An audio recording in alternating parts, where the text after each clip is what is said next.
오늘 우리 7번째 시간입니다. 우리 먼저 하나님의 말씀 시편 119편 33절에서 37절까지 말씀을 다 펼치셔서 같이 읽겠습니다. 시편 119편 33절에서 37절 말씀.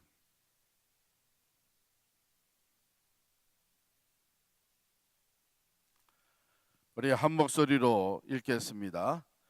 여호와여, 주의 율례들의 도를 내게 가르치소서. 내가 끝까지 지키리이다. 나로 하여금 깨닫게 하여 주소서. 내가 주의 법을 준행하며 전심으로 지키리이다. 나로 하여금 주의 계명들의 길로 행하게 하소서. 내가 이를 즐거워함이니이다. 내 마음을 주의 증거들에게 향하게 하시고 탐욕으로 향하지 말게 하소서. 내 눈을 돌이켜 허탄한 것을 보지 말게 하시고 주의 길에서 나를 살아나게 하소서. 아멘. 오늘 우리가 중점적으로 다루게 되는 것은 허영의 시장과 도시, Market and City of Vanity라고 하는 내용인데요. 그 전에 우리 지난 시간에 계속되어 오던 크리스찬이 신의와 함께 동행하는 그 동행의 남은 부분을 함께 살펴보도록 하겠습니다. 어떻게 여러분들 지난 시간 우리 faithful에 대해서, 그 신의에 대해서 함께 살펴봤는데, 지금 한 주간 동안에 여러분 순례길을 걸으면서 이런 신실한 하나님의 사람, 믿음의 사람, 또 진리의 사람 옆에 같이 계십니까? 그런 동행이 계세요? 얼마나 큰 축복인지 모릅니다. 우리가 지난 시간에도 살펴봤잖아요. 오늘도 이제 계속해서 살펴볼 텐데, 신의와 함께 크리스찬이 신의가 아니고 신의와 함께 신실한 믿음의 사람이랑 같이 순례길을 걸으면서 서로 경험한 것들을 나누고 거기서 깨닫게 된 것을 서로에게 이야기해 주면서 하나님에 대한 이해, 또 순례길에 대한 체험, 이런 것들이 더 이제 풍성해지고 있거든요. 지난 주간에 제가 워싱턴 필그림 교회 가서 부흥 집회를 인도하면서 한 가지 배운 게 있어요. 거기 담임 목사님, 손현식 목사님께서 하여간 얼마나 교인들에게 강조를 했는지, 이 필그림이라는 이름이 교회 이름 중에는 최고다. 아주 새벽 기도회 때, 또 주일 예배 때도 기회만 했으면 또 강조하고 또 교회 이름 중에 이 필그림이라는 이름보다 더 좋은 것은 없다. 그렇게 강조를 이제 해서 너무나 교인들이 그 자기 교회에 대해서, 교회 이름에 대해서 자랑스럽게 생각을 하고, 또 그 필그림이라는 이름 자체를 너무 좋아하고 그 필그림의 길을 간다는 것을 굉장히 자랑스럽게 생각하고 있는 거예요. 갔더니 첫 저녁 식사를 하면서 족보를 따지자 그러더라고요. 어느 필그림이 먼저 시작한 건지. 그래서 제가 그래서 우리는 1997년에 시작을 했습니다. 그랬더니 그게도 97년에 시작했다는 거예요. 그러면서 사모님이 옆에 계시다가 우리는 7월에 개척 예배를 드렸다고 그러시더라고요. 그래서 우리는 개척 예배를 4월에 드렸는데요. 그랬더니 목사님이 아니 당신 좀 가만히 있지.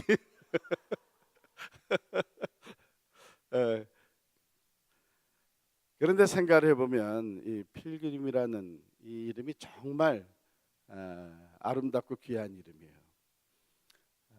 우리는 이렇게 모여서 예배를 드리고 흩어지고 또 모였다 흩어지고 하지만, 그러면서 우리는 지금 앞을 향하여 전진해 나아가고 있는 줄 믿습니다. 천성을 향하여 우리 같이 걸어가는 거예요. 그러니까 어느 한 곳에 정착하고 머무른다는 것은 그는 순례자의 모습이 아닌 것이죠. 우리의 영적인 삶도 앞을 향하여, 우리 육신의 삶도 사실은 저 천성을 향하여 지금 계속 나아가고 있습니다. 그 나아가는 길에 이렇게 많은 필그림들이, 순례자가 같이 동행하고 있다고 하는 것은 큰 축복이죠. 큰 축복입니다. 그래서 오늘 이 신의와의 동행을 조금 더 몇 가지 살펴볼 텐데요. 지난번에 마지막에 신의가 자기가 누구를 만났다 그랬죠? 노인을 만났는데 그 노인이 누구예요? 모세, 율법을 들이대면서 정죄하는 이런 노인을 만났다 그랬습니다. 그런데 거기서 벗어났어요. 벗어나가지고 이제 계속해서 누구를 또 만났나요? 했더니 나는 내가 오는 동안에 불평이라는 사람을 또 만났습니다. 디스컨텐트라고 하는 이름이에요.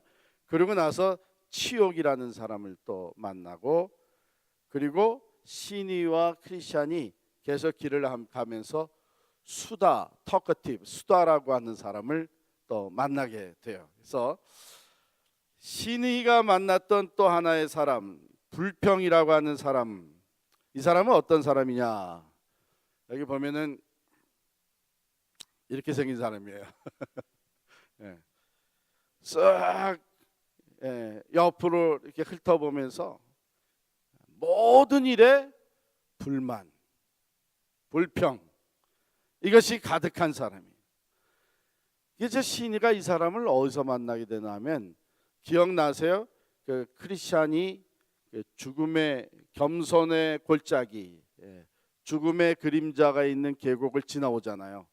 거기서 사탄 마귀와 영적 전쟁을 하는데, 거기에 다가가면서 이 불평을 만나게 되는 거예요.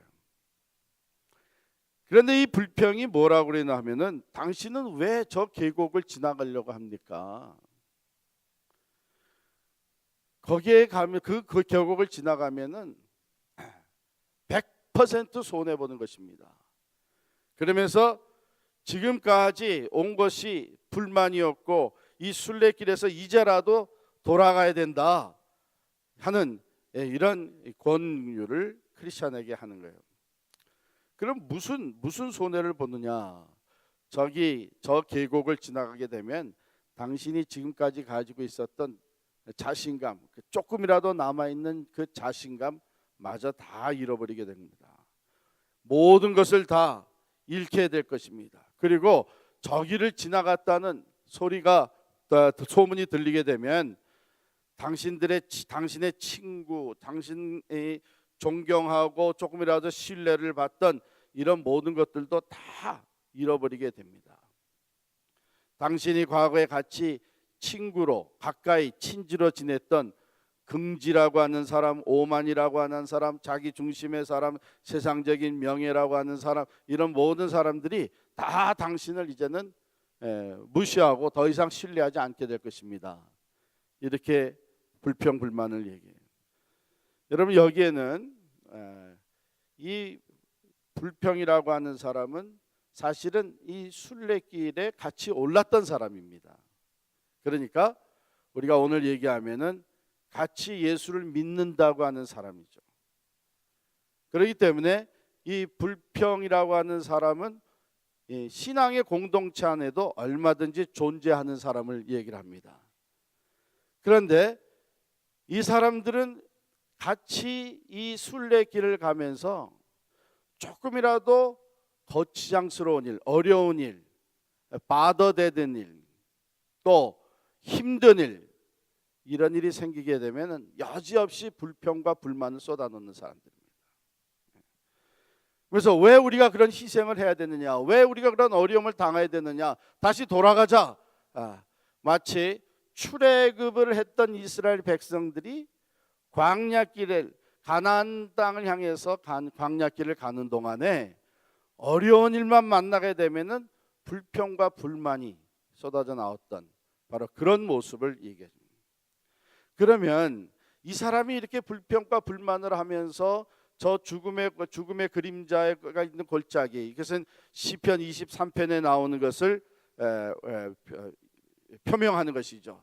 내가 비록 사망의 음침한 골짜기로 다닐지라도 이제 그 길을 가려고 하는 이 신의가 그러면 불평불만의 사람 얘기를 듣고 마음이 흔들렸느냐? 이제 그렇지가 않습니다. 뭐라고 대답을 하나 하면, 당신이 지금 얘기하는 그 모든 사람들, 긍지, 오만, 자기중심주의, 세상적인 명예, 이런 과거의 나랑 관계를 맺고 살던 이런 모든 사람들은 내가 순례길에 오를 때에 이미 관계가 끊어졌습니다. 그렇게 대답을 해요. 왜냐하면 내가 그들에게 이 순례길을 같이 가자고, 여기는 장차 망할 도성이니까 하나님의 진노와 불로 심판을 받을 수밖에 없는 장망성이니까 이제 천성을 향해서, 하나님의 성을 향해서 우리가 같이 떠나자. 그랬을 때에 이들은 그것을 다 뿌리쳤던 사람들이고 자기들 스스로가 그것을 뿌리치면서 이미 나와의 관계를 다 끊은 사람들입니다. 그렇게 얘기를 합니다. 여러분, 이미 우리가 예수를 믿고 천성길에 오를 때에 과거 이 세상에서 인간적으로 가지고 있었던 관계는 이미 다 끊어졌다고 하는 거예요. 우리 스스로가 그것을 끊는다는 것보다도 이 길에, 믿음의 길에 함께 하기를 원치 않는 사람들이 이 관계를 끊는 것이죠. 그러면서 이 신의는 뭐냐 하면, 나는 분명히 믿기는 내가 이 계곡을, 죽음의 그림자가 있는 이 계곡, 겸손과 사망의 골짜기를 지나가야만 하는 것은, 이것은 바로 순례자들을 연단하기 위해서 그 연단을 제공해 주는 계곡이 되기 때문입니다. 이렇게. 자, 로마서 5장에 있는 말씀이죠. 환난은 인내를, 인내는 연단을, 연단은 소망을 이루는 줄 알미니라.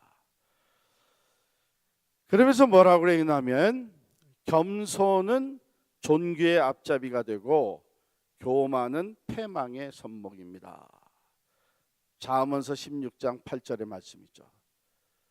즉, 내가 이 계곡을 지나가면서 연단을 거치면서 하나님 앞에 더 겸손해질 수 있을 때에 내 앞에는 하나님이 준비하신 그 영광, 존귀, 그것이 내게 주어질 것입니다. 이렇게 하면서 불평의 그 불만을 뿌리칩니다. 오늘 우리가 신앙생활하면서도 똑같은 얘기들이 참, 왜 그런 어려움을 자초하려고 그러느냐, 왜 그런 희생을 감수하려고 그러느냐, 왜 그렇게 문제가 있고 어려움이 있는 공동체 안에 그냥 남아있으려고 하느냐, 이런 얘기들 우리가 많이 듣습니다. 우리 개인적으로도 그렇고 우리 인간 관계도 그렇고, 특별히 우리가 교회를 같이 섬길 때에 완전한 교회 공동체는 하나도 없고 우리가 부족하고 연약할 뿐만 아니라 또한 하나님이 우리를 적절하게 고난의 과정을, 시련의 과정을 지나가게 하십니다. 그때에 바로 이것을 통해서 하나님은 우리를 낮추시고 연단하시고, 그리고 우리를 더 큰 소망으로 나아가게 하신다는 것을 깨닫는 사람, 그 말씀을 붙잡는 사람은 흔들리지 않습니다. 그 과정을 믿음으로 지나가게 되는 것이죠. 그 통과하면서 더 큰 소망, 영광으로 나아가게 됩니다. 자, 그 다음에 이 치욕을 만나게 되는데요. 이 치욕을 만났더니, 이 치욕은 어떤 사람인가 하면은 그저 모든 것을 다 부끄러운 거, 수치스러운 걸로 여기면서, 그렇기 때문에 뭐 하나도 제대로 하지 않는 사람입니다. 가령 예를 들어서 종교를 갖는다고 하는 것, 이것은 정말 가엾고 천하고 부끄러운 것이다. 종교를 갖는다는 것은 자기 자신에게 자신이 없다고 하는 얘기고, 힘이 없다고 하는 것은, 종교를 갖는 사람들은 연약한 존재들이다. 이렇게 얘기를 해요. 그러면서 또한 사람이 양심대로 산다고 하는 것은 특별히 남자에게 있어서는 어울리지 않는 나약합니다. 남자라면 그저 자신만만하게 자기 안에 좀 거리끼는 좀 그런 생각이 들어도, 좀 부끄러운 생각이 들어도 또 그걸 다 극복하고 이 용기 있게 터프하게 자신만만하게 양심까지도 물리치면서 용기 있게 사는 것이 남자다, 이런 식으로 얘기를 합니다. 그러면서 순례길을 가는 크리스천에게 뭐라고 얘기하냐면, 이 길을 가는 순례자들은 다 세상에서 성공하지 못하고 잘 배우지 못한 무식한 사람들이요, 경제적으로 볼 때 저소득자들이고, 이렇게 비난하는. 그래서 순례길을 간다고 하는 자체가 부끄러운 걸로 생각합니다. 우리가 예수를 믿는다는 것 자체를 그렇게 부끄럽게 생각하게 만드는 사람들이 있습니다. 아니, 믿으려면은 내 주먹을 믿지. 아니, 그렇게 자신이 없어? 그렇게 힘이 없어? 사람이 혼자서 다 헤쳐나갈 수 있어야지. 뭐 존재하지도 않는 신을 의지한다 그러고 그러냐. 또 남자가 뭐 이 성공을 하려면, 자기의 뜻을 이루려면 좀 양심에 좀 거리끼는 일이 있어도 그거를 무시하고 용감하게 자기의 뜻을 이루어야지. 양심이 있어가지고 그 양심을 따라서 뭐 조금 내가 손해를 준 사람은 그런 사람에게 가서 배상을 해준다 그러고, 조금 자그마한 실수에도 미안하다고 용서해달라고 그러고, 그런 건 용감한 사내 모습이 아니다, 이런 식으로. 그래서 정말 사내다운 사람, 남자다운 사람, 정말 용기 있는 사람은 미안하다는 얘기를 안 하고 내 잘못을 시인하지 아니하고 더더욱 용서를 구하는 것은 있을 수 없다. 그건 다 수치스러운 일이다, 부끄러운 일이다, 이렇게 얘기를 하는 거예요.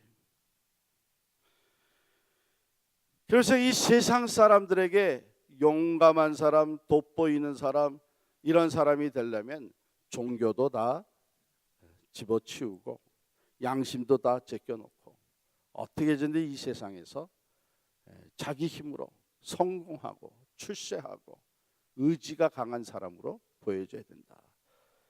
그래서 이렇게 모든 것을 수치스럽고 치욕적인 것으로 얘기하면서 실제적으로 자기 자신은 그런 용기도 없이 살아가는 이 사람이 바로 치욕이에요. 그런데 여기서 이 신의가 잠깐 동안 마음이 흔들렸다 그랬어요. 잠깐 동안 마음이 흔들립니다. 정말 내가 의지가 약한 사람이라서 그런가?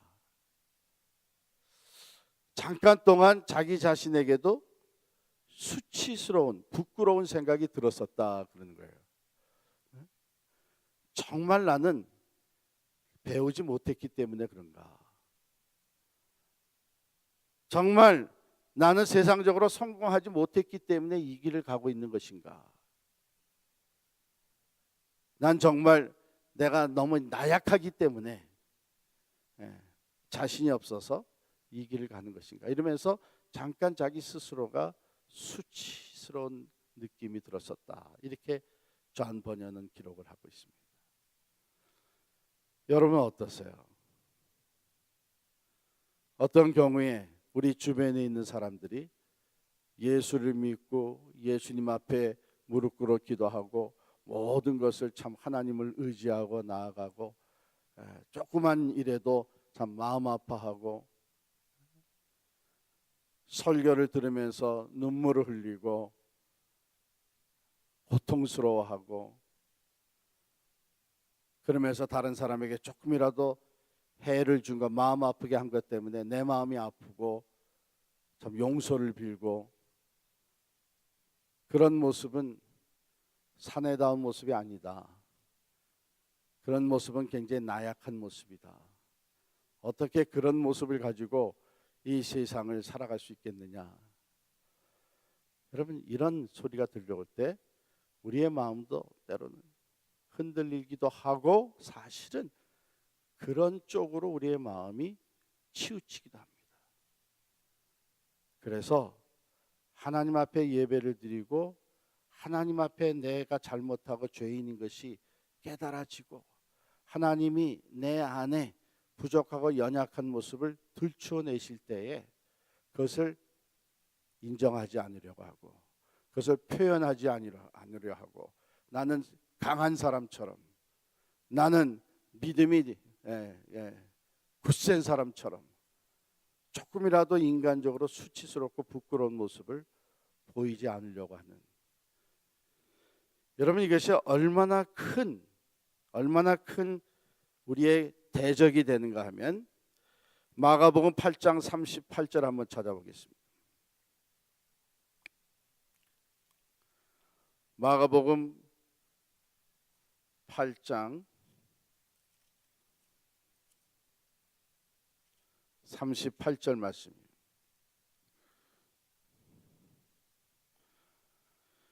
같이 읽겠습니다. 시작.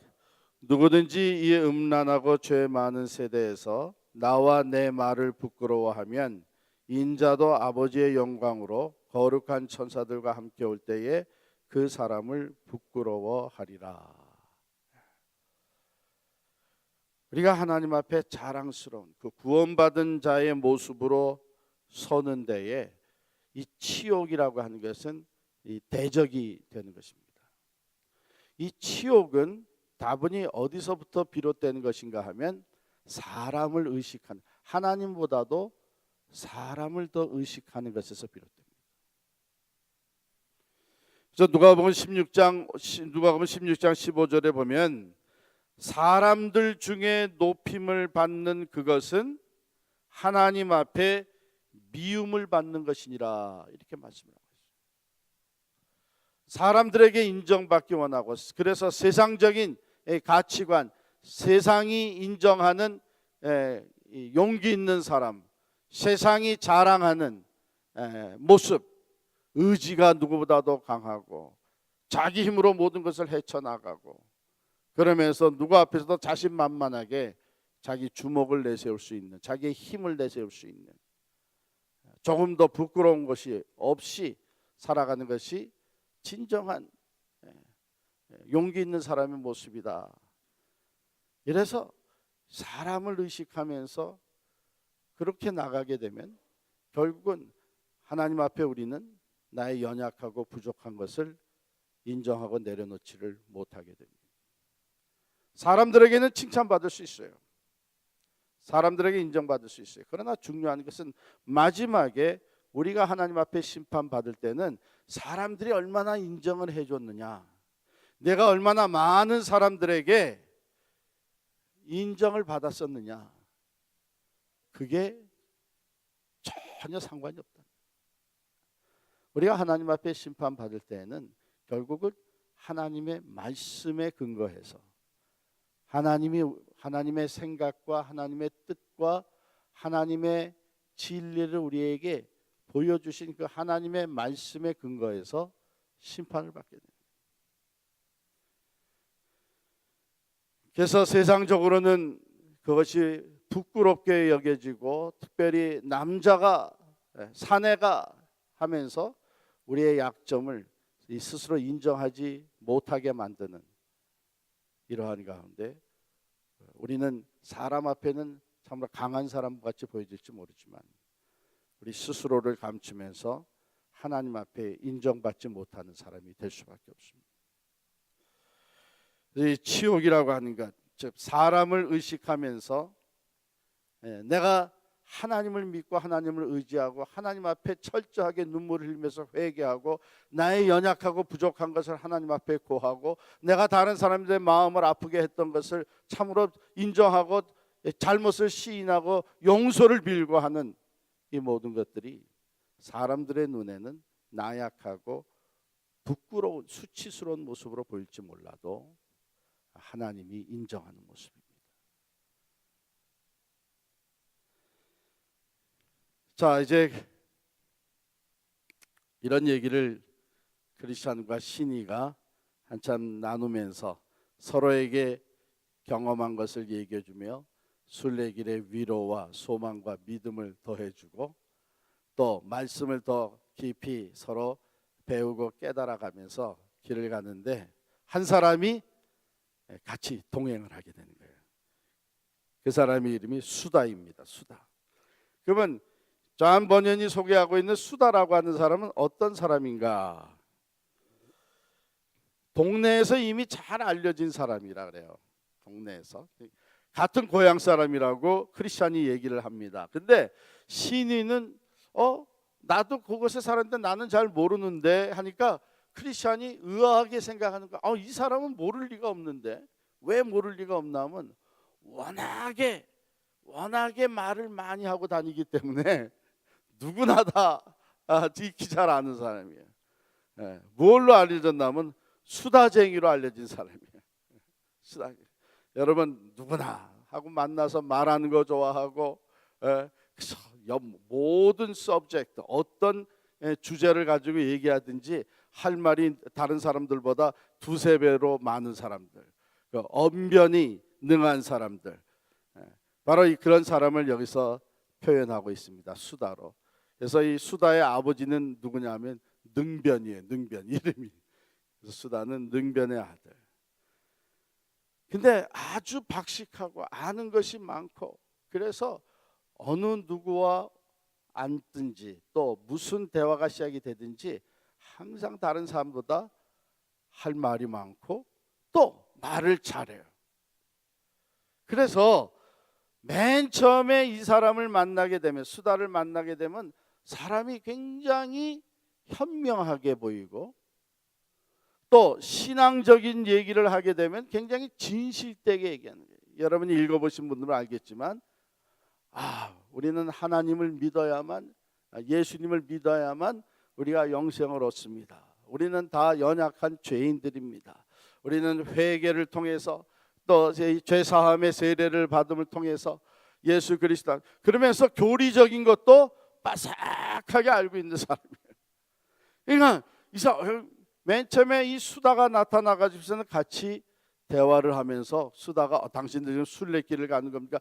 이 순례길이야말로 우리 인간이 가야 되는 최상의 길이죠. 그러면서 이제 얘기를 이제 막 하기 시작하면서 하니까 이 수다를 잘 몰랐던 이 신의는 이 사람이 좋은 동행으로 보이기 시작하는 거예요. 그렇죠. 이 수다가 얘기할 때마다 이제 맞장구 치면서 그렇죠. 그러면서 크리스찬한테 우리가 좋은 동행한 사람을 또 만나게 돼서 얼마나 감사한지 모르겠어요. 그랬더니 크리스찬이 씩 웃어요. 나중에 신이가 왜 내가 그렇게 얘기했을 때 웃었느냐 하니까 크리스찬이 그럽니다. 당신이 이 사람에 대해서 모르고 있었다고 하는 것이 이해가 되지 않아서 내가 웃은 것입니다. 그러면서 크리스찬이 이 수다라고 하는 사람이 어떤 사람인가? 이 수다라고 하는 사람은 이제 깊이 사귀어보면 알겠지만은 모든 사람과 다 잘 어울리는 것 같은데 한마디로 얘기하면 카멜리온 같은 사람입니다. 그때 상황에 따라서 누구랑 얘기하느냐에 따라서 색깔이 변하는 사람입니다.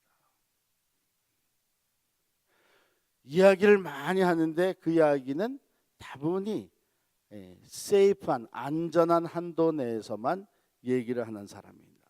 그런데 이 사람을 더 깊이 사귀어보면 이미 우리 동네에 많은 사람들이 알고 있듯이 이 사람은 밖에서는 성자와 같이 보일지 모르지만 집 안에서는 이미 악마와 같이 가정생활을 하고 있는 사람입니다. 이 사람이 하는 말은 교리적으로 또 지식적으로 대단히 많이 알고 또 정당한 이야기, 바른 얘기, 진리를 얘기하는 것 같지만 이 사람 같은 사람으로 인해서 오히려 하나님의 영광이 가리워지고 교회가 비난을 받게 됩니다. 왜냐하면 말을 많이 하고 수다는 떠는데 실제적으로 삶이 전혀 따르지 않는 사람이기 때문입니다. 그래서 이 사람 시간이 지나면 지날수록 그 본래의 모습이 드러나게 되고 이 사람으로 말미암아 주변의 사람들이 오히려 하나님에 대해서 부정적인, 교회에 대해서 부정적인 시각을 갖고 말게 됩니다. 저런 사람이, 저런 위선자가, 저렇게 말만 앞세우는 사람이, 저렇게 행함은 전혀 없는 저런 사람이 하나님을 얘기하고 교회를 얘기하고 하기 때문에 오히려 교회가 비난을 받습니다. 이렇게 얘기를 합니다. 그러니까 신이가 정신이 번쩍 드는 거예요. 아이고, 이 수다하고 계속 순례길을 가다간 이거 일치리겠다, 갈수록 힘들어지겠다 해가지고, 그러면 우리가 어떻게 이 친구를 떨쳐버릴 수 있을까, 이렇게 대화가 바뀝니다. 그래서 크리스찬이 이 사람을 우리가 컨프런테이션을 해야 됩니다. 정면으로 이 사람에게 도전을 하고, 그리고 하나님의 말씀으로 이 사람이 스스로 자기 자신을 판단할 수 있도록 우리가 도전을 해야 됩니다. 그러니까 신의가 적극적으로 이제는 자기가 대화의 주도권을 잡고 이야기를 펼쳐가요. 그러면서 어디로 자꾸 이 대화를 몰고 가나 하면, 오케이, 당신 말은 그럴싸한데 당신의 삶은 어떻습니까? 당신이 지금 얘기하고 있는 것이 당신의 삶에서는 어떻게 표현되고 있습니까? 이렇게 질문을 다 하고 들어간다 보니까 신이가 질문을 하면 할수록 무엇이 드러나가냐면, 이 사람은 자기가 직접 경험한 것은 하나도 없고 전부 남들이 경험한 거 들어가지고 그것을 얘기하는 사람이에요. 그거 가지고 수다 떠는, 그것이 마치 자기 경험처럼 얘기하는 사람.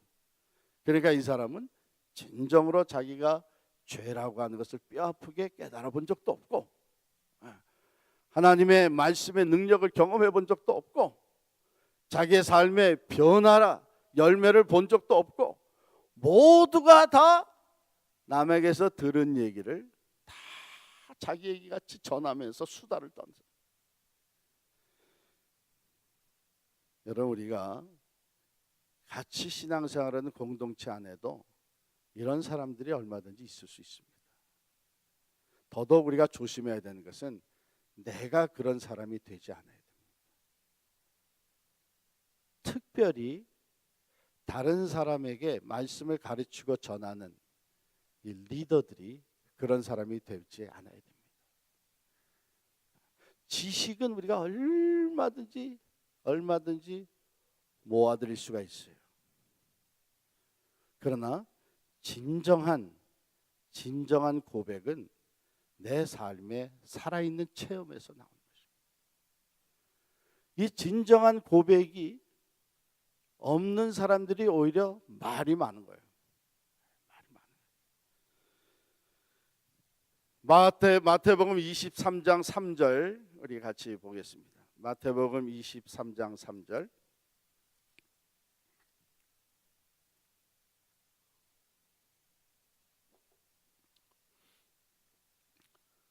마태복음 23장 3절 시작. 그러므로 무엇이든지 그들이 말하는 바는 행하고 지키되 그들이 하는 행위는 본받지 말라.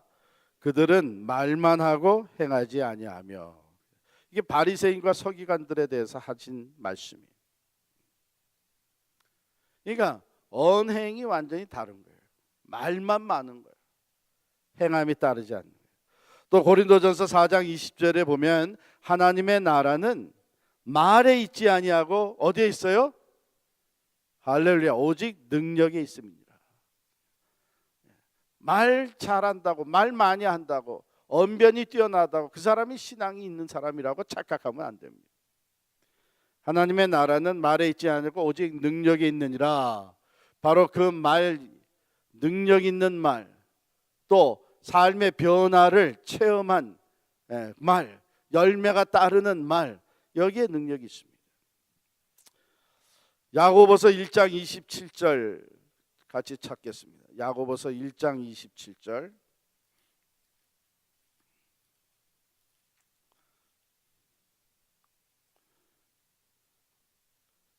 다 같이 있습니다. 시작.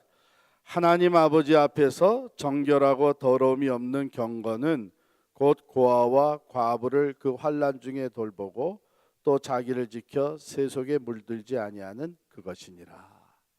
실제적인 삶이 중요한 거예요. 실제적인 삶이. 그런데 우리가 이 수다라고 하는 사람을 우리가 지금 접해 보면서 우리 자신들을 좀 살펴볼 필요가 있습니다. 왜냐하면 우리가 교회 생활을 오래 하고 신앙 생활을 오래 하다 보면 지식적인 것이 많이 쌓여져 갑니다. 다른 사람이 경험한 것도 우리가 많이 듣습니다. 그러면서 우리가 딱 잘못하게 되면 말이 많아질 수가 있어요. 그리고 내가 지식을 많이 가지고 있고 많은 것을 알고 있으면 마치 그것이 내가 신앙이 성장했다고 착각할 수가 있어요. 이것은 솔직히 저 같은 목사에게 더 위험한 것입니다. 왜?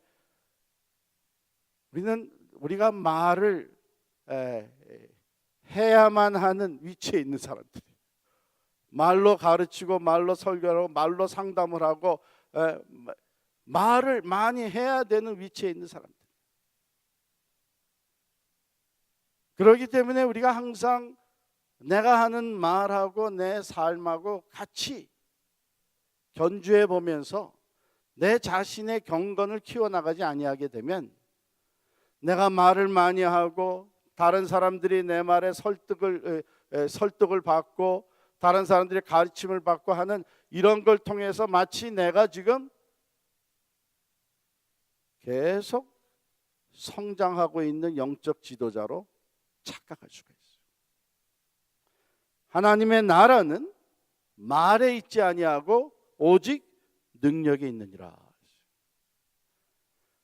말을 한마디를 해도 그것이 능력 있는 말. 그 말은 어디서 나오냐 하면 살아있는 체험에서 나옵니다. 내가 터득한 지식에서 나오는 게 아니라 살아있는 체험에서 나옵니다. 그 체험은 어디서부터 주어지냐 하면 내가 말씀대로 순종하며 살아보는 과정에서 체험이라는.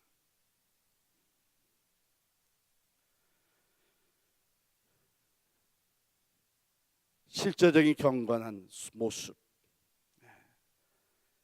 세속화되지 않는 신앙인격. 자, 이런 말씀으로 이제 신의가 계속 컨프런테이션을 하는 거예요. 그랬더니 이 수다가 점점 이제 디펜시브 해주는 겁니다.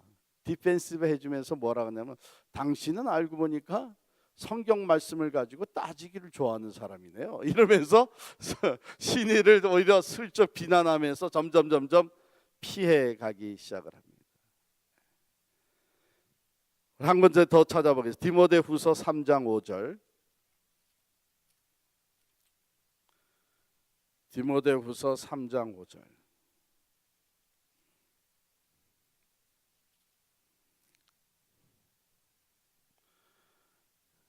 같이 읽겠습니다. 시작. 경건의 모양은 있으나 경건의 능력은 부인하니 이 같은 자들에게서 내가 돌아서라.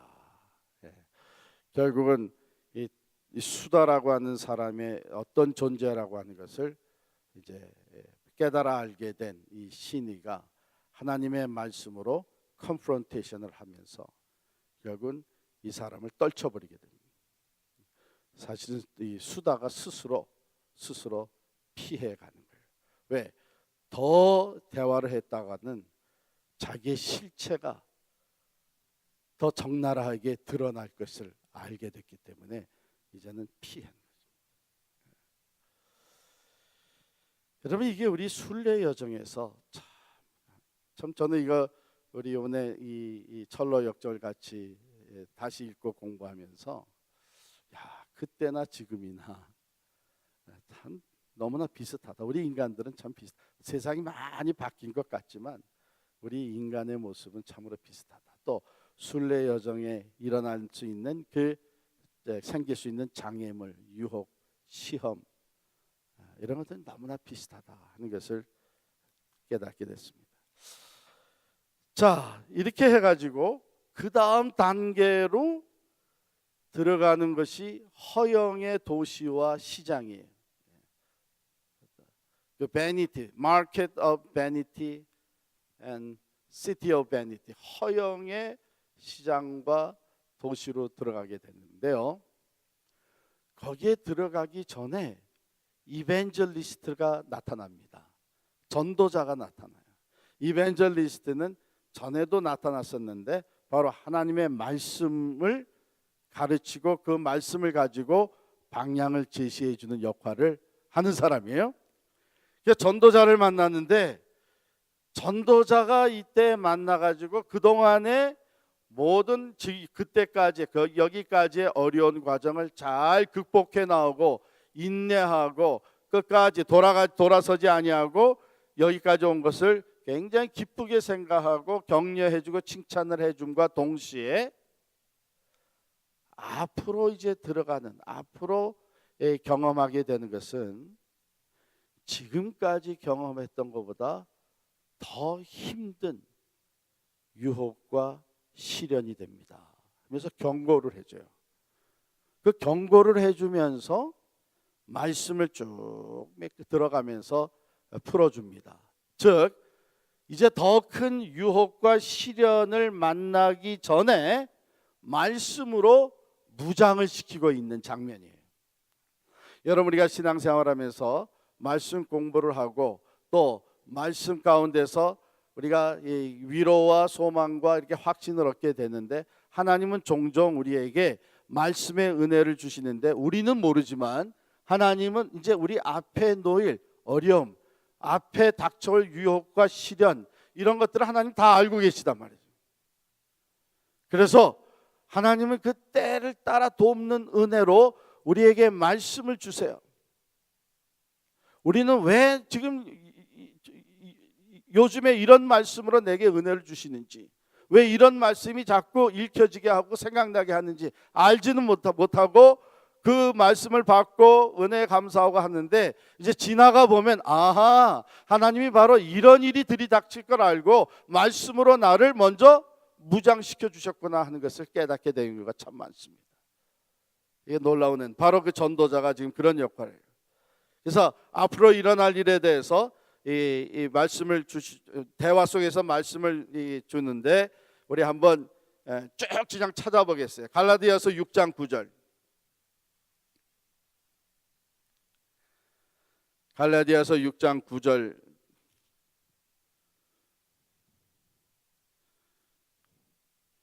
다 같이 읽겠습니다. 시작.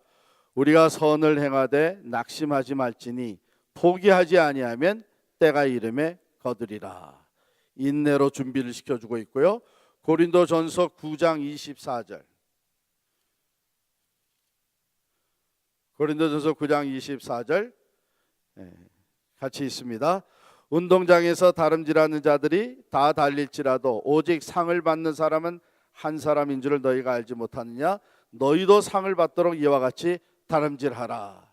그냥 인내할 뿐만 아니라 적극적으로 다름질하는 것이 힘들고 때로는 지치고 포기하고 싶지만 상을 바라보면서 앞에 놓인 상을 바라보면서 믿음의 경주를 달려갈 것을 격려하고 있는 말씀이죠. 또 히브리서 12장 4절.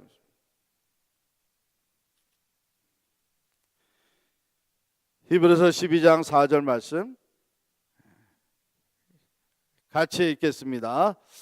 너희가 죄와 싸우되 아직 피 흘리기까지는 대항하지 아니하고, 죄와 싸운다고 하는 것이 우리 순례길에 이 악한 영들 우리를 유혹하고 시험하는 이 죄와 싸운다고 하는 것이 이게 그렇게 간단하고 쉬운 것은 아니다. 이 싸움은 피 흘리기까지 진행되는 싸움이다. 이렇게 준비를 시키고 또 경고를 주고 있는 거예요. 예레미야서 17장 9절 보겠습니다.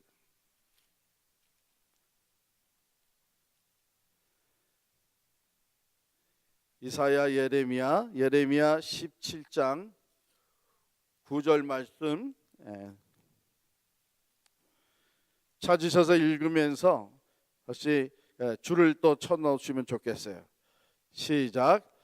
만불보다 거짓되고 심히 부패한 것은 마음이라 누가 능히 이를 알리오마는.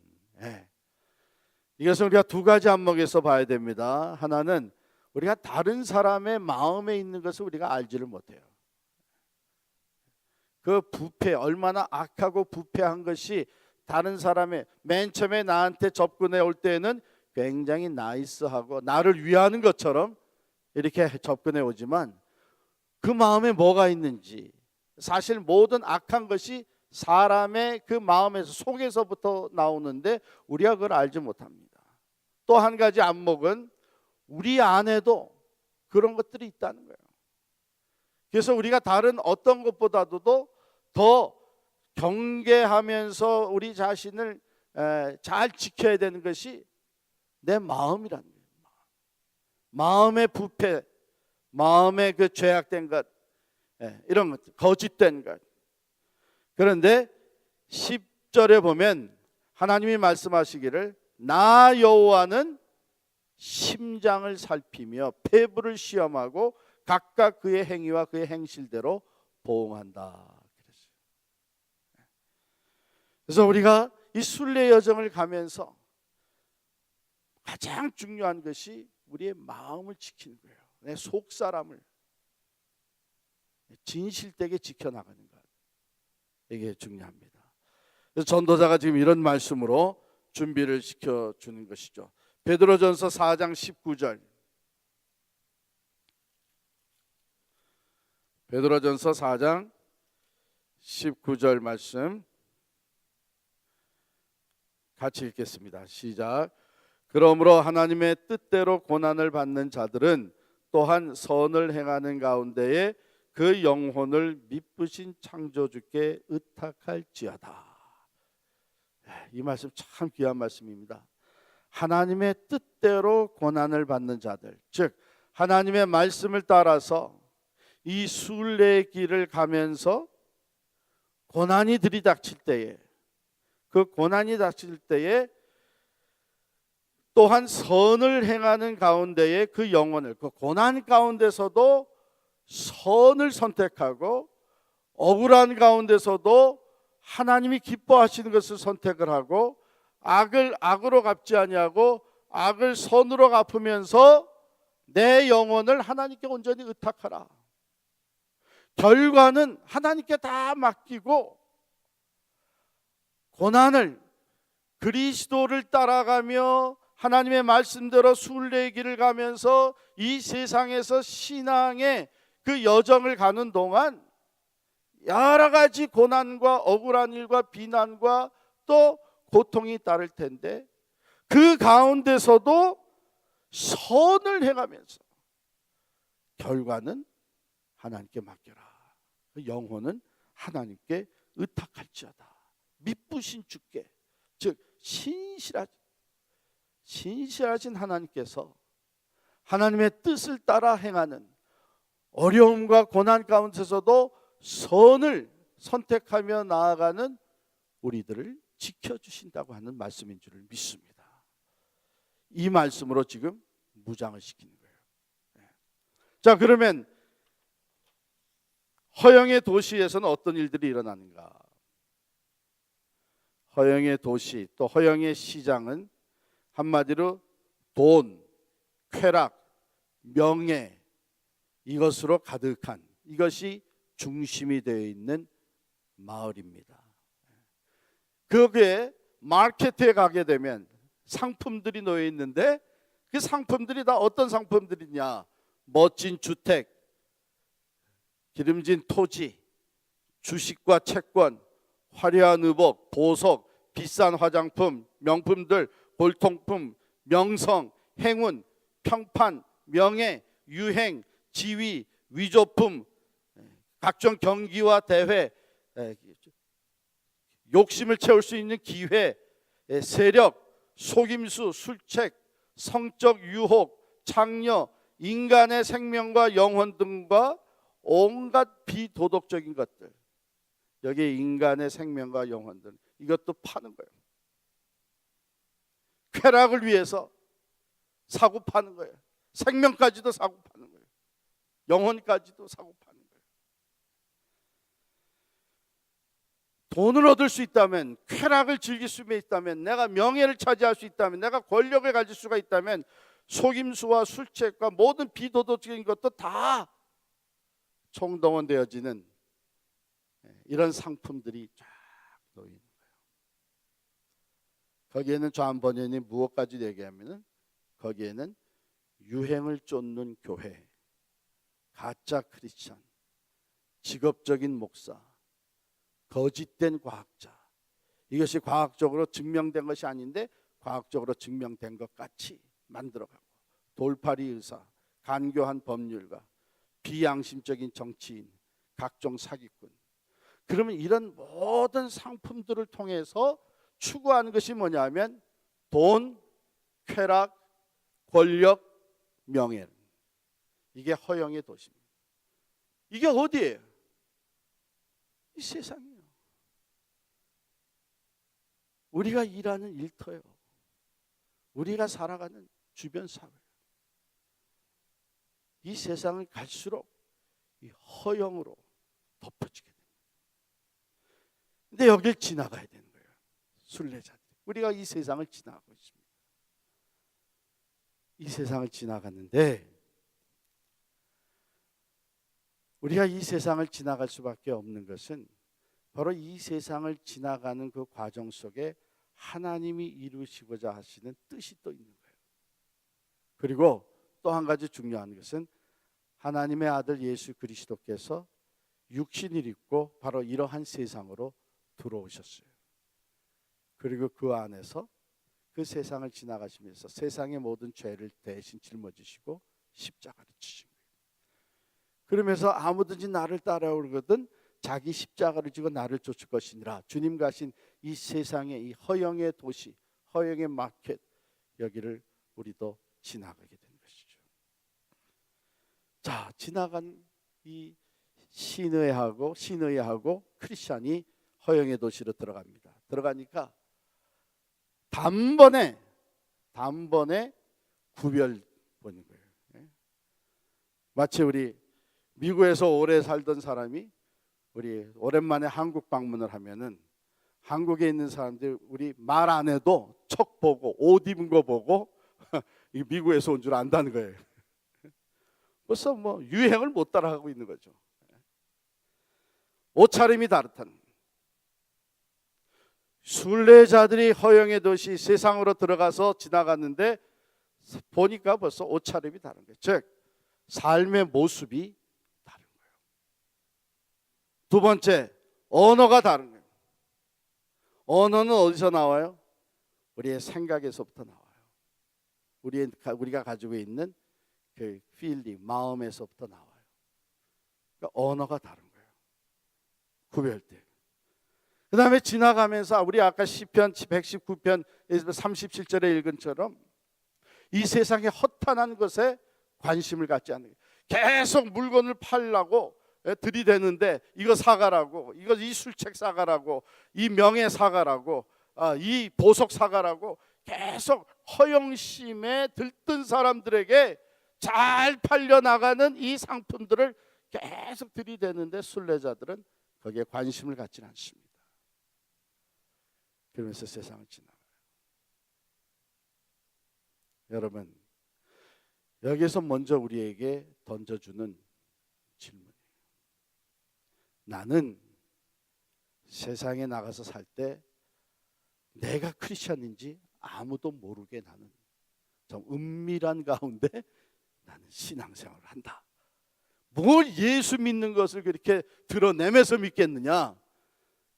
여러분, 이게 근사한 말 같지만 이거는 가치도 없는 말이에요. 왜냐하면 진정 크리스찬은, 예수 믿는 사람, 말 안 해도 구별되게 돼 있습니다. 옷차림을 봐서, 모습을 봐서 구별이 되고, 언어를 봐서 구별이 돼요. 관심사를 봐서 구별이 됩니다. 내가 예수 믿는 사람 아니라고 해도, 말을 안 해도 즉시 얼마 안 있어 알아보는. 당신 교회 다니십니까? 예수 믿는 사람이세요? 뭔가 좀 다른데, 이런 데 관심이 없으신 거 보니까 다 알아보게 되는 거예요. 여러분, 우리가 이 세상의 순례길을 가면서 우리의 그 존재 자체가, 바로 크리스찬이라고 하는 존재 자체가 세상과 구별된 모습을 보여주는 것입니다. 여행을 할 때에, 식당에 가서 음식을 먹을 때에, 가게 가서 물건을 살 때에, 이 세상 사람들에게 비춰지는 우리의 모습, 우리가 사용하는 언어, 우리가 관심 있게 집어드는 물건들, 이런 것들이 벌써 구별돼 있어야 됩니다. 그것이 진정한 순례자의 모습.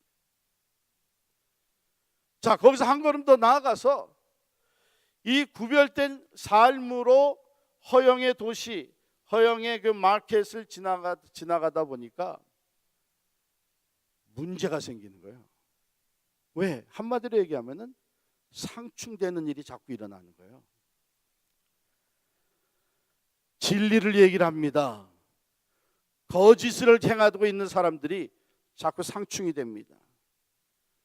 그러므로 따돌림을 받기 시작을 합니다. 소요가 일어납니다. 억지로 죄를 뒤집어 쓰게 됩니다. 이러면서 결국은 이 다르다고 하는 이유 하나 때문에 핍박을 당하기 시작을 하는 거예요.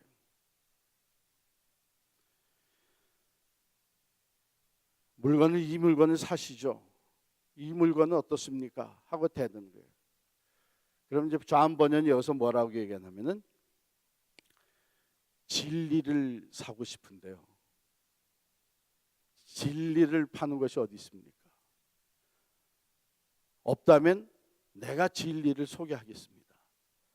이런 식으로 거짓 가운데 진리를 말하게 되고, 욕심을 앞세우고 사는 사람들에게 선한 것을 얘기하면서 자꾸 갈등이 생기고,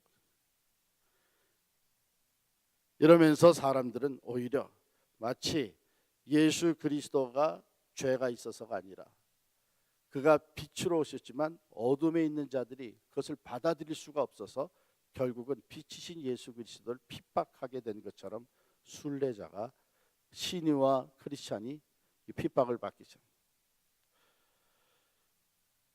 그래서 어려움과 고통을 당하는데 그들은 끝까지 아까 주신 말씀을 생각하면서 악을 악으로 갚지 아니하고 억울한 일을 당하면서도 그들을 용서하고 선을 베풀고 하니까 어떤 일이 일어나냐면, 그 수많은 군중들 중에 소수의 사람들이 야, 이건 잘못됐다.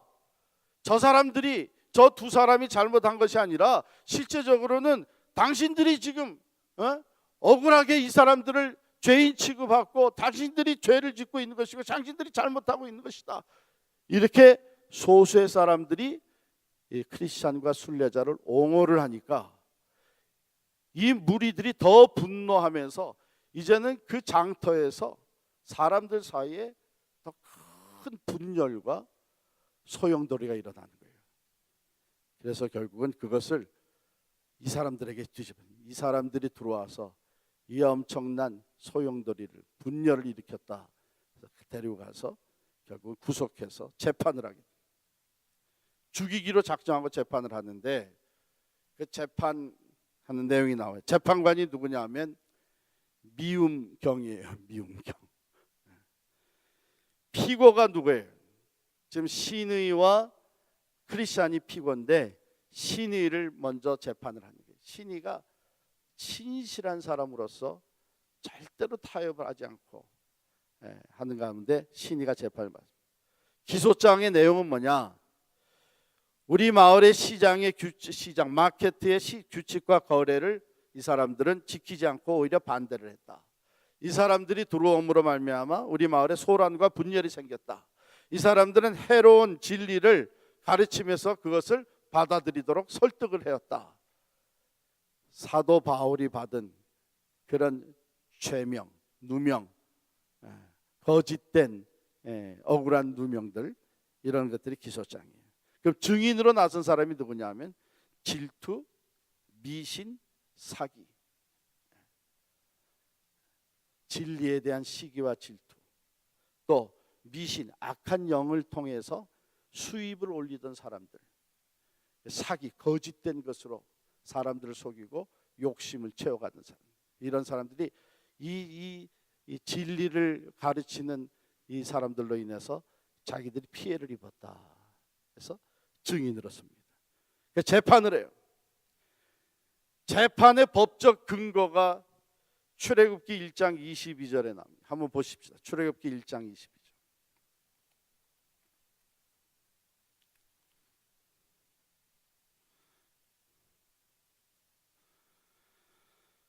거기에 보면 출애굽기 1장 22절에 그러므로 바로가 그의 모든 백성에게 명령하여 이르되 아들이 태어나거든 너희는 그를 나일강에 던지고 딸이거든 살려두라 하였더라. 옛 바로 때도 다른 민족이 들어와 가지고 그 나라를 불안하게 만들 때는 오히려 이렇게 죽였다 해가지고 이것이 사형을 할 수 있는 근거로 또 삼는 거예요. 또 여러분이 읽어보면 알겠지만 다니엘서 3장 6절을 보면 느부갓네살 왕이 만든 그 금신상 앞에 절하지 않으면, 즉 그 나라의 법에 순종하지 않으면 타는 풀물 가운데 집어넣어서 처형할 수 있는 그런 법들이 과거에도 있었다. 이게 법적 근거예요. 다니엘서 6장 7절에 가면은 왕이 다리오 왕이 우쭐해가지고서는 앞으로 30일 동안 다른 신에게 기도하고 다른 신을 섬기는 자는 잡아서 사자굴에 던지는 이런 법이 있었다. 그러므로 우리 마을에 들어와서 이 소용돌이를 일으키고 우리 마을의 규칙과 법대로 따르지 않은 이 두 사람을 우리는 사형 선도를 한다 하고선 사형 언도를 내리는 거예요. 여러분, 이것이 세상 법에 의해서, 세상 가치관에 의해서, 세상 사람들이 추구하는 것에 의해서 그것과 다른 가치관, 하나님의 법을 따르는 사람들, 하나님의 영광을, 진리를 따르는 사람들이 재판받고 핍박받고 또한 순교를 당하게 되는 일이죠.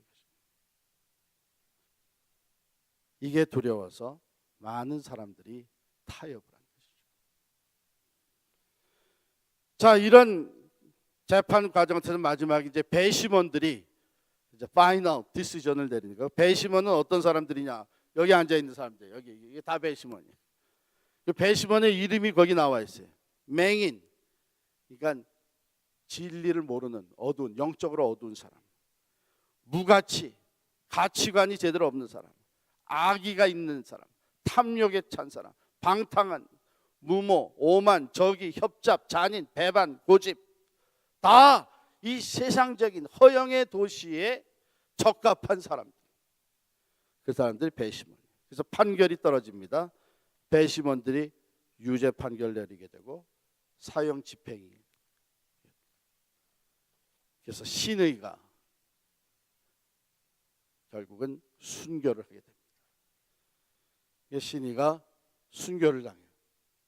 그런데 여기 보면 이 십자가에 달려 순교를 당할 때에 이 뒤에 보면은 든든한 말 두 마리가 나타나서 천사와 함께 이렇게 올라가는 그림이 있습니다.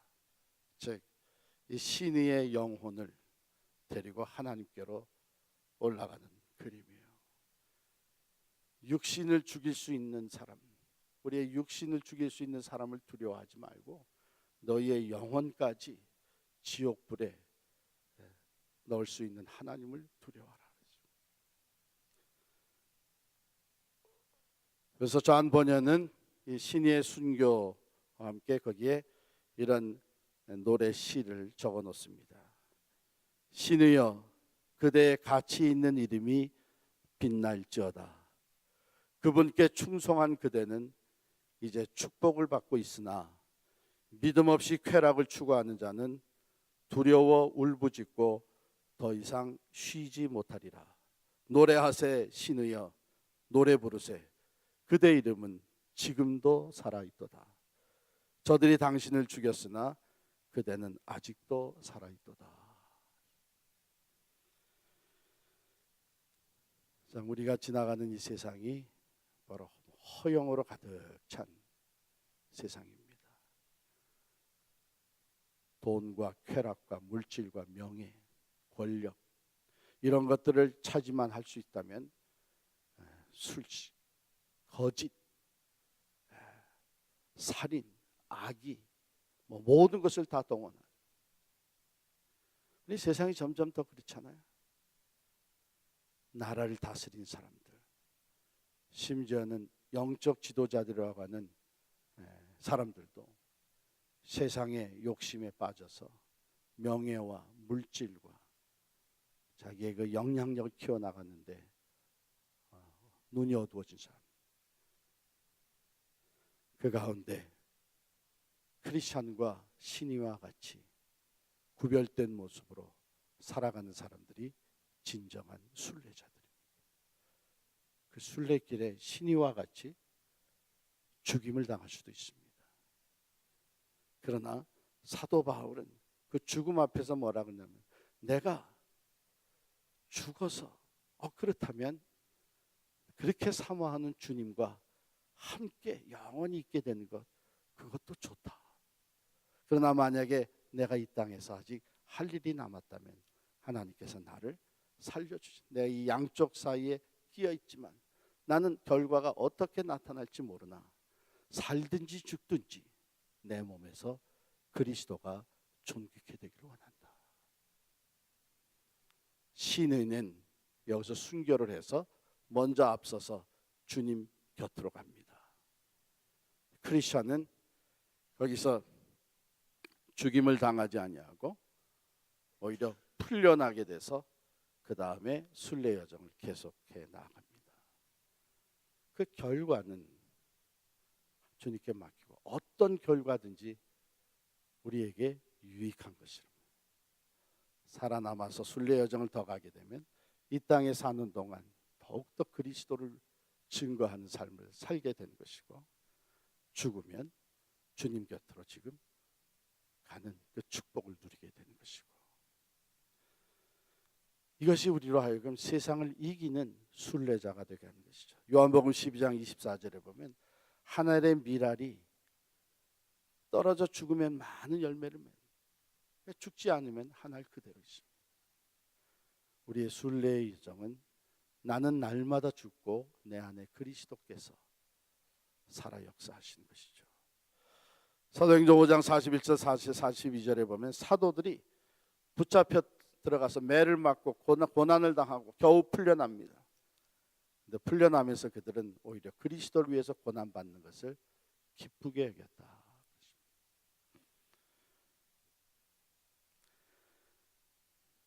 우리 믿음의 선배들이 바로 이런 순례의 길을 가시면서 아름다운 본을 보여주셨습니다.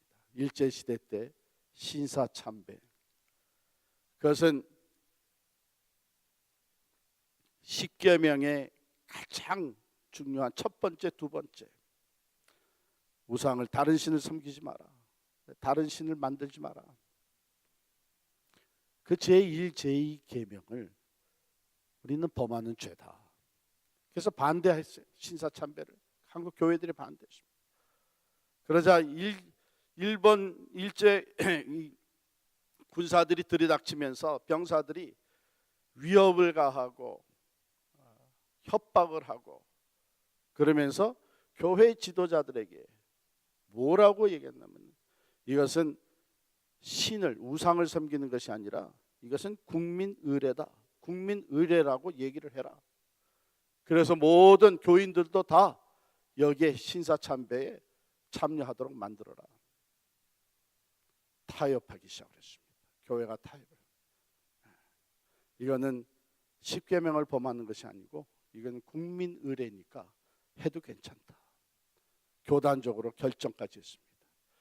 그러나 끝까지 이것을 반대하고 이것은 우상을 섬기는 것이다 해서 반대했던 사람들 중에 주기철 목사님이 계시고 손양원 목사님이 계십니다.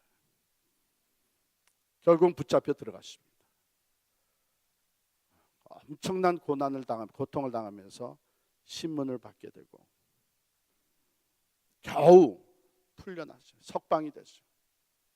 주기철 목사님은 석방되자마자 금식 기도로 들어가십니다. 금식 기도를 마치고 돌아와서 주일날 교회에서 설교를 하면서 전보다도 더 단호하게 외칩니다. 신사참배는 우상 숭배입니다. 그리스도인들 우리들은 절대로 여기에 참여하면 안 됩니다. 결국은 다시 붙잡혀 들어가게 됐습니다. 마지막 기회를 줍니다. 지금이라도 신사참배를 허락을 하고 허용을 하고 참여를 하면 살려줍니다. 그렇지 않으면 당신이 이 위를 걸어야 됩니다. 널빤지에다가 못을 쫙 박아놓고 거꾸로 뒤집어서 그 위를 걷게 만듭니다. 그때 주기철 목사님은 그 위를 걸어가기 시작을 하면서 찬송을 부릅니다. 더 높은 곳을 향하여 날마다 나아갑니다. 찬송을 하면서 그 위를 걸어가면 발바닥에서 피가 한없이 흐르고 내 주여 내 발붙드사 그곳에 서게 하소서. 천국을 바라보며 생명의 면류관을 주시는 그 주님을 바라보면서 그 길을 걸어 결국 순교하셨습니다. 우리 한국 교회는 바로 이런 순교자의 피가 흐르고 있는 역사가 있습니다. 우리가 이제라도 정신을 차려야 됩니다. 그것이 먼 수백 년 전의 얘기가 아닙니다. 100년도 되지 않는 일제시대 때에 있었던 순교자의 피.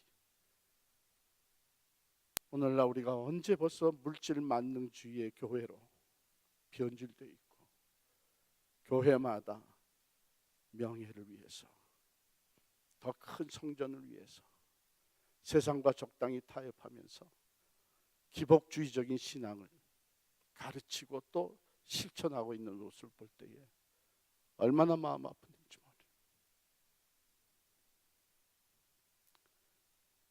우리의 순례의 교정은 구별된 삶으로 나타나야 됩니다. 구별된 삶은 반드시 갈등을 일으키게 되고 소용돌이를 일으키게 됩니다. 왜냐하면 세상이 그것을 감당하지 못하기 때문에. 그래서 거기에 핍박이 있고 거기에 희생이 따르게 됩니다. 우리가 그것이 무서워서 적당히 세상과 타협하게 되면 우리는 하나님의 영광을 가리울 뿐만 아니라 우리가 하나님 앞에 설 수 없는 부끄러운 존재들이 되구만. 우리가 살고 있는 이 시대는 분명히 갈수록 더 커져가는 허영의 도시, 허영의 마켓입니다. 이 가운데 우리의 옷차림, 삶의 모습, 우리의 언어,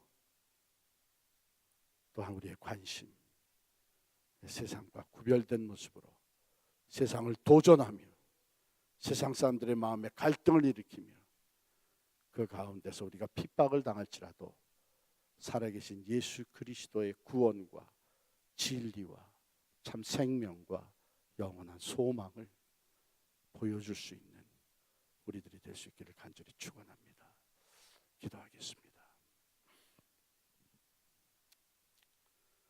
하나님 아버지, 전로 역정의 이야기를 통해서 우리 자신들을 다시 한번 돌아봅니다. 하나님, 우리에게는 용기가 필요합니다. 믿음의 용기가 필요합니다.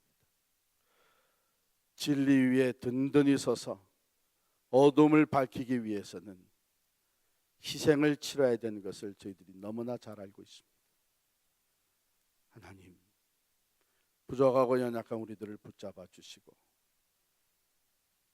허영의 세상 가운데서 진리의 빛을 발하기에 부족함 없도록 성령으로 충만케 하여 주시옵소서. 담대하게 하여 주옵소서.